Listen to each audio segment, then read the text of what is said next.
ஞானானந்தமயம் தெய்வம் நிர்மலஸ்படிகாகிருதியும் ஆதாரம் சர்வ வித்யானாம் ஹயக்ரீவம் உபாஸ்மகே. நேயர்கள் அனைவருக்கும் அஸ்ட்ரோ கேஎஸ் ஐயங்காரின் பணிவான நமஸ்காரங்கள்.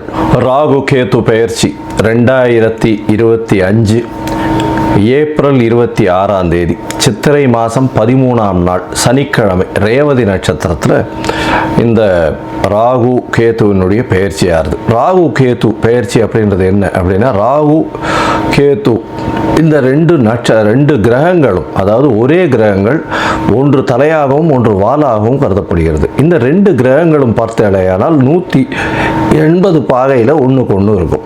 இதன் மூலியமாக பார்த்தாலேயானால் எல்லா கிரகங்களும் 7 கிரகங்களும் அதாவது வலப்புறமாக போகும், கிளாக் வைஸில் போகும். ஆனால் ராகு கேத்து மட்டும் இடப்புறமாக போகும், அதாவது ஆன்டி கிளாக் வைஸில் போகும். இதன் மூலியமாக இவ்வளவு நாள் மீன ராசியில் இருந்த ராகு இப்பொழுது கும்பராசிக்கும், கேது கன்னியா ராசியில் இருந்தவர் இப்போ சிம்ம ராசிக்கும் வரார். அதாவது பூரட்டாதி 4ஆம் பாதத்தில் இருந்தவர் பூரட்டாதி 3ஆம் பாதத்துக்கு வரார். உத்திர நட்சத்திரம் 2ஆம் பாதத்தில் இருந்த கேது உத்திர நட்சத்திரம் 1 பாதத்துக்கு வரார். ஸோ இதுதான் ராகு கேத்துவினுடைய மாற்றம். இது 26/4/2025 வருது. இதற்கு அடுத்த ராகு கேது பெயர்ச்சி பார்த்தேனால் 13/11/2026. பொதுவாகவே 1.5 வருஷம் இந்த ராகு கேத்துக்கள் ஒரு ராசியிலையும் இருக்கும். ஒரு ராசியிலிருந்து அடுத்த ராசிக்கு போகிறதுக்கு 18 மாத காலமாகும். ஒரு நட்சத்திர பாதம், அதாவது 9 நட்சத்திர பாதம் கொண்டது ஒரு ராசி. அந்த ஒரு நட்சத்திர பாதம் 2 மாதங்கள் இது எடுத்துக்கும். இந்த ராகு கேது ரெண்டுமே பார்த்தேனால் துர்கிரகங்கள், அதாவது அசுப கிரகங்களாக சொல்லக்கூடியது. அதாவது பாம்பே வலியுது அப்படின்னு சொல்லக்கூடிய அளவுக்கு எல்லாவற்றையும் பிடித்து பீடித்து ஆட்கொள்ளக்கூடிய பாம்புகள். ராகுவை விட கேது மிகவும் கொடுமையானது. இது ராகு கேத்துவினுடைய தன்மை. ராகுவை பொறுத்தவரையிலும் பார்த்தேனால் அதாவது போக காரகன். அவர் ராகு எப்பொழுதுமே எல்லாத்தையும் அள்ளி கொடுக்கிறவர். ஏதாவது எந்த ஒரு விஷயம் 1 ரூபா கிடைக்கிற இடத்துல 100 ரூபாயை கிடைக்கக்கூடிய அளவுக்கு பண்ணக்கூடிய போக காரகன். எல்லாவற்றிலும் அபரிமிதமான விஷயங்களை கொண்டு சேர்ப்பார். எல்லாமே ரொம்ப பெரிய ப்ராஜெக்ட்ஸ் எல்லாம் போடுறதெல்லாம் பார்த்தீங்கன்னா ராகுவினுடைய ஆட்டம் ரொம்ப அதிகமாக இருக்கும் அந்த இடத்துல. சரி, கேதுவை பற்றி எடுத்தோமானால் எல்லா விஷயத்தையும் சுருக்குவார், தனிமைப்படுத்துவார், அசிங்கப்படுத்துவார், அதாவது கேவலப்படுத்துவார். எல்லாவற்றையும் தானே புரிந்து கொள்ள அளவுக்கு எல்லா விஷயத்தையும் அனலைஸ் பண்ணி அதுக்குள்ளே இருக்கிற விஷயங்களை, மூலக்கூறுகளை சென்று பார்க்கக்கூடிய அளவுக்கு அவர் யோசிக்க வைப்பார். தன்னை தானே உணர்தல் அப்படின்றது கேதுவினுடைய ஆதிக்கம் அதிகமாக பொருந்தியவர்களுக்கு நிச்சயமாக உண்டு. இதை தவிர பார்த்தாலேயானால் ராகுவை பொறுத்தவர்களும் 1 100 கூடியவர், ரொம்ப பெருசாக பிரம்மாண்டத்தை கொடுக்கக்கூடியவர். கேது 100 இருந்ததுன்னா 1 ஆகிடுவார், 1 இருந்தால் -100 ஆகிடுவார். அந்த மாதிரி ரொம்ப சுருக்கக்கூடியவர். அவர் இருக்கும் வீட்டையும் பார்க்கும் வீட்டையும் சுருக்கக்கூடியவர். இந்த பொதுவாகவே ராகு கேது ரெண்டுமே துர்கிரகங்கள். ஆனால் சுபர்களுடைய பார்வையோ சுபர்களோடு சேர்ந்து இருக்குமேயானால் ரொம்ப பெரிய ஏற்றத்தை கொடுக்கும். அதை தவிர பார்த்தேனால் சுபர்கள்னு சொல்றதை விட அவர்கள் எந்த வீட்டில் இருக்கிறார்களோ அவர்கள் ஆட்சி உச்ச மூல திரிகோண வீடுகளாக இருந்து அது ஒரு பெரிய ஏற்றத்தை கொடுக்கும். திடீர் ஜாக்பாட்டெல்லாம் அடிக்கக்கூடிய காலகட்டமாக அமைப்போகிறது. அதை தவிர பார்த்தேனால் ராகுவை பொறுத்தவரையிலும், அதாவது வெளிநாட்டிலிருந்து, வெளி மாநிலத்திலிருந்து, வெளி ஊரிலிருந்து, வெளி மதத்திலிருந்து இவர்கள் மூலியமாக உங்களுக்கு இன்வெஸ்ட்மெண்ட் ஃபண்டு வரும். திடீர் வேலை பிராப்திகள் வரும். வெளிநாட்டிலிருந்து வெளிநாடு போகக்கூடிய வேலை பிராப்திகள்லாம் நிறைய வரும். அதை தவிர பார்த்தேனால் வெளியூர் வெளி மாநிலம்லாம் போயிட்டு வரக்கூடிய வாய்ப்புகள்லாம் ரொம்பவுமே அதிகமாக இருக்கும். ஆனால் கேத்துவை பொறுத்தவரையிலும் பார்த்தேனால் கேத்துவுக்கு பொதுவாகவே பார்க்கும்போது அது மருத்துவ கிரகம்னு சொல்லக்கூடியது. மருந்து, அதை தவிர மயக்க நிலையை உருவாக்கக்கூடியது, மயக்க மருந்து, இந்த மாதிரியான விஷயங்கள், போதை வஸ்துக்கள், போதை தரும் இடத்துலையே ஒரு இடத்த விட்டு வெளியில் போகாமல் இருக்கக்கூடியது. ராகுவும் போதை தருவார். போதைக்கு உண்டான பொருட்களுக்கு உண்டானது இது பண்ணுறது, ட்ரக் டிராஃபிக்கிங், இதெல்லாம் பண்ணுறதுக்கும் ராகு வேணும். கேது அந்த மூலப்பொருளாக இருப்பார். அதுதான் ரொம்ப விஷயம். 2 பேர் பேருமே ஒரே இடத்துல வருவாங்க, ஆனால் கொஞ்சம் கொஞ்சம் மாறுபடுவாங்க. ரொம்ப ஜாகிரதையாக அதை வந்து கணக்கு பண்ணணும்.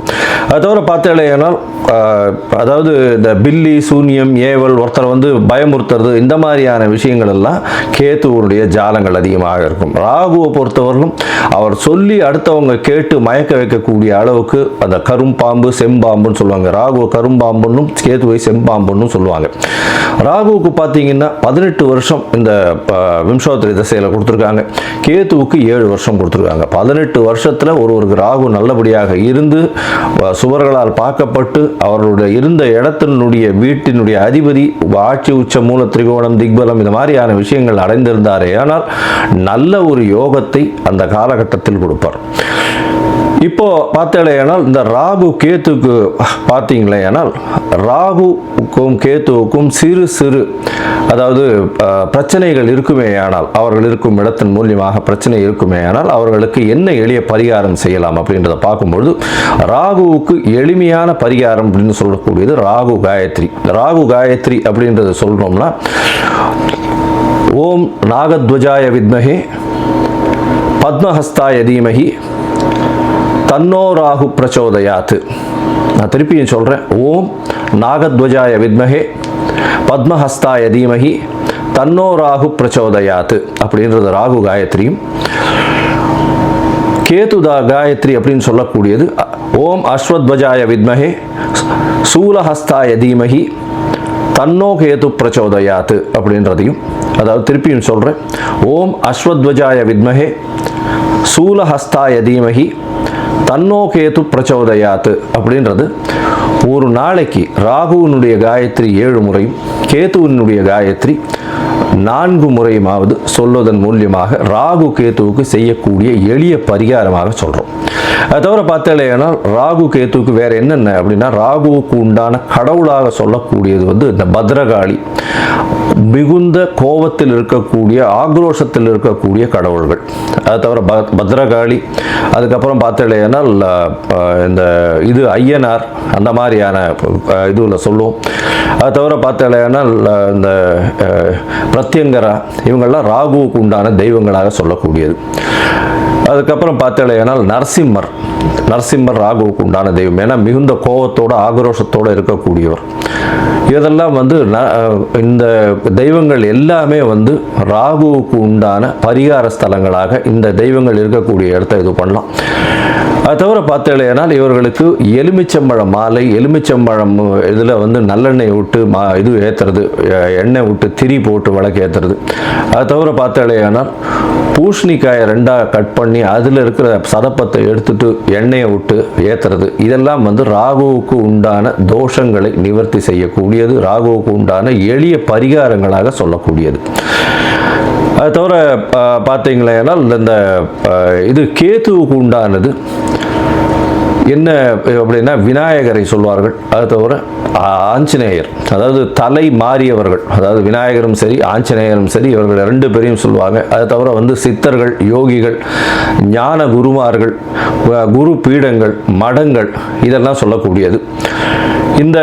இந்த இடத்துக்கெல்லாம் போய் உங்களால் முடிஞ்ச படிப்புக்கு உண்டான ஏதாவது உங்களால் தானங்கள் செய்ய முடிஞ்சதே ஆனால் இந்த இடத்துல ஒரு நல்ல ஏற்றம் கிடைக்கும்.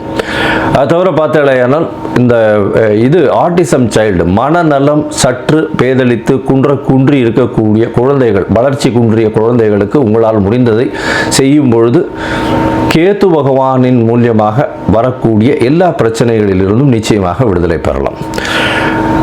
ராகு வந்து கரும்பாம்பு பாம்பு அப்படின்னு சொல்றதுனால கரு நீலம் அவருடைய கலராக சொல்லக்கூடியது. அதே மாதிரி பார்த்தேனால் கருப்பு உளுந்து அது அவருடைய தானியம். கேத்துவுக்கு பார்த்தேனால் மல்டி கலர், அதாவது பல வண்ணங்களை கொண்ட ஷர்ட்டு இல்லைன்னா பல வண்ணங்களை கொண்ட விஷயங்களை தானம் பண்ணிங்கன்னா கேத்துவுக்கு பிரீத்தியாக சொல்லக்கூடியது. கேத்துவுக்கு வந்து கொள்ளு அது வந்து தானமாக கொடுக்கறதோ, கொள்ளு வந்து தானமாக இது பண்ணுறதோ, அது அந்த தானியம் வந்து கொள்ளு வந்து கேத்துவுக்கு உண்டானது. ராகுவுக்கு பார்த்தீங்கன்னா இந்த சூதாட்டம், கேளிக்கை மையம், அது தவிர பாரு அந்த மாதிரியான விஷயங்கள் வந்து ராகுவினுடைய இடத்தின் கட்டுப்பாட்டை கொண்டவர் அவர். கேத்துவுக்கு வந்து மடம், அது தவிர வந்து இது தபோவனம் இந்த மாதிரியான விஷயங்கள். அதை தவிர தனித்து இருக்கக்கூடிய இடங்கள், அதை தவிர வந்து இந்த தவம் செய்யும் இடம், இதெல்லாம் பார்த்தீங்கன்னா கேதுவனுடைய இடமாக சொல்கிறாங்க. இது தவிர பார்த்தலையானால் இந்த ராகுவுக்கும் கேதுவுக்கும் 3-11 பார்வை இருக்குன்னு சில ஜோதிட கிரந்தங்கள் சொல்கிறது. அதாவது இப்போ பார்த்தலையானால் கும்பராசியில் ராகு இருக்கிறதுனால 3ஆம் இடம்னு சொல்லக்கூடிய மேஷத்தையும் தனுசு அப்படின்ற 11ஆம் இடத்தையும் பார்க்கறது ராகு. கேதுவை பொறுத்தவரையிலும் மிதுனத்தையும் துலாத்தையும் பார்க்கும். அவர் இருக்கும் வீட்டிலிருந்து 3-11 7ஆம் இடத்தை எல்லா கிரகங்களும் பார்க்கும். ஏன்னா சப்தம பார்வை உண்டு அப்படின்றத சொல்கிறது. சரி, இப்போ வந்து ராகுவை பற்றி பேசணும்னா பேசிகிட்டே இருக்கலாம். கிட்டத்தட்ட வந்து ஒரு 3 மணி நேரம் 4 மணி நேரம் கூட கண்டினியூஸாக பேசலாம். ஆனால் இப்போ வந்து நம்ம ஒரு ராசிக்கும் மேஷம் முதல் மீனம் வரை என்னென்ன பலன்கள்னு பார்ப்போம். அதை தவிர தனியாகவே ராகுவுக்குன்னு ஒரு 1/2 hour 1 hour வீடியோ தனியாக போடுறேன். நான் பார்ட் 1 பார்ட் 2 தனியாக போடுறேன். சரி, இப்போ மேஷம் முதல் மீனம் வரை இந்த ராகு கேது பெயர்ச்சியின் மாற்றங்கள் ஏற்றங்கள் என்னென்ன, அவர்களுடைய பார்வை என்னென்ன, என்ன பரிகாரங்கள் செய்யலாம், என்ன கோயிலுக்கு போகலாம் அப்படின்றத பார்ப்போம்.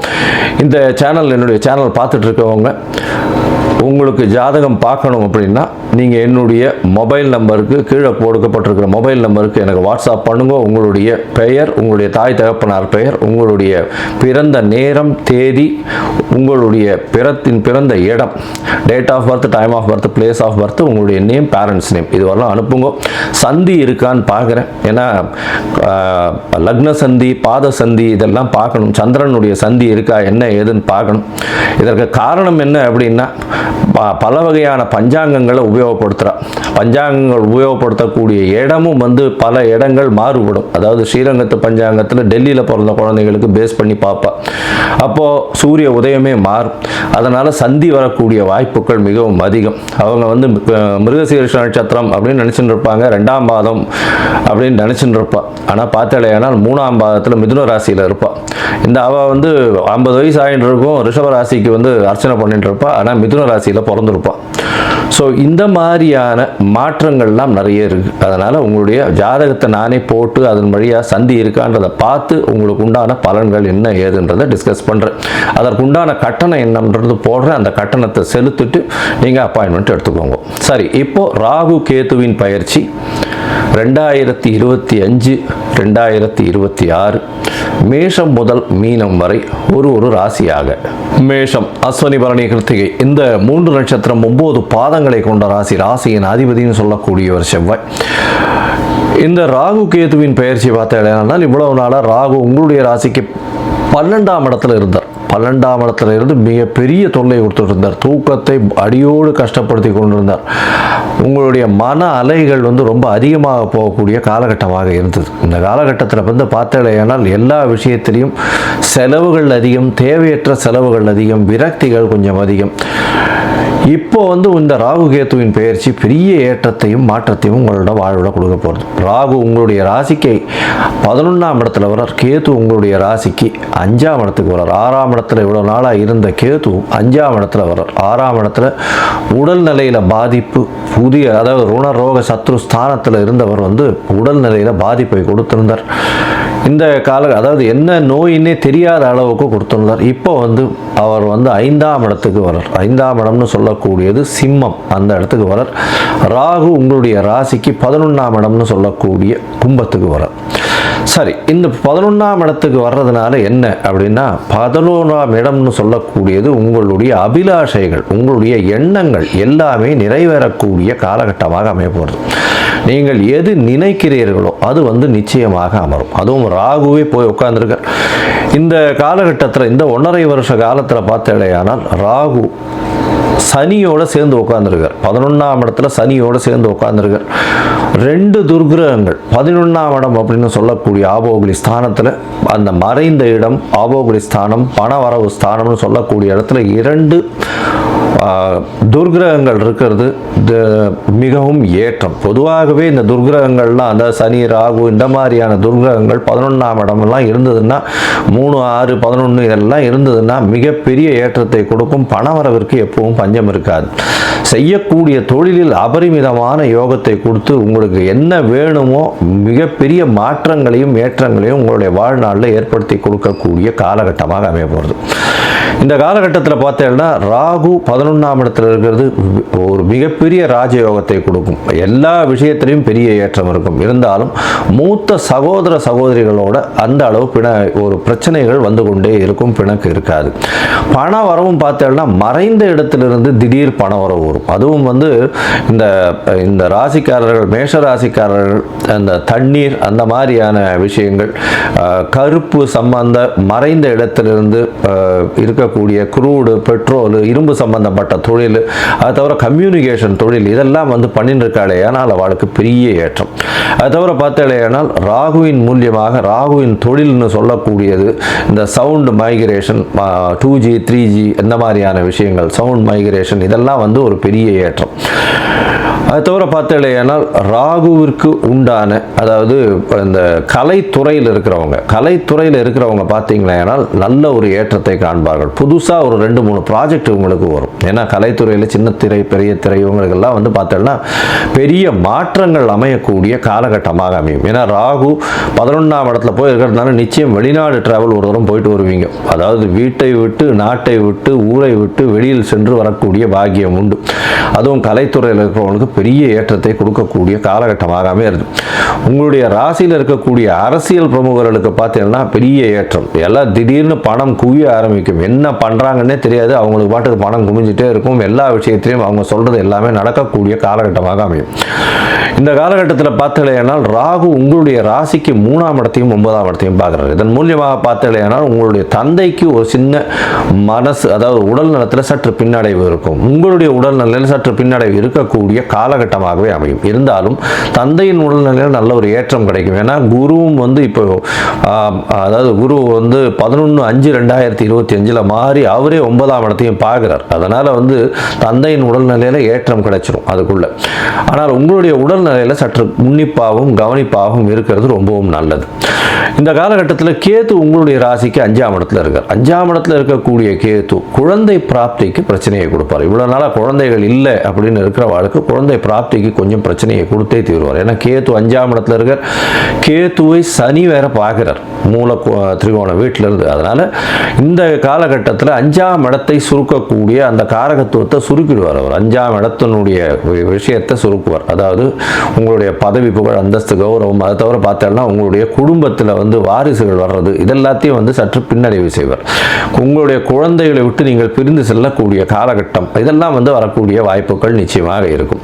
இருந்தாலும் பெரிய ஏற்றத்தை கொடுப்பார். அதாவது ஒரு நல்ல சந்தோஷமான விஷயத்துக்கு நீங்கள் பிரிஞ்சு போக வேண்டிய கட்டாயங்கள்லாம் வரக்கூடிய காலகட்டமாக இருக்கும். அதாவது பொண்ணு கல்யாணமாகி போகும், இந்த மாதிரியான விஷயங்கள் இருக்கும்.